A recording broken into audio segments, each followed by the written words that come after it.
Paltarlayan maşın, müştərinin şikayəti, maşından tüstü çıxır, alışma baş verib, bu cür his var idi, zəif vurdu bizə.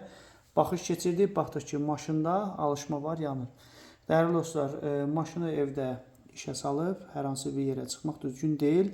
Gördüyünüz kimi maşında alışma baş veribdir və maşın yanıb.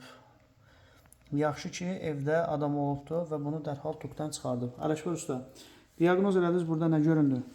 Biz burada ilkin diaqnostika elədiyimiz zaman kartımızda problem var.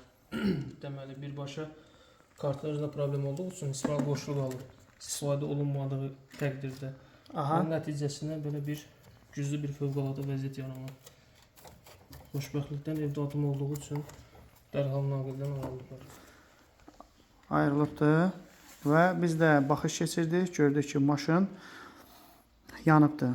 Yəni, nəzərinizdə çatdırırıq ki, evdə olduğunuz zaman məişət əşyalarından istifadə edin. Evdə olmadığınız zaman maşından istifadə etməyin. Bu sizin üçün çox fəsadlar verə bilər. Buyurun, bu da sizə maşının təhlükəsi.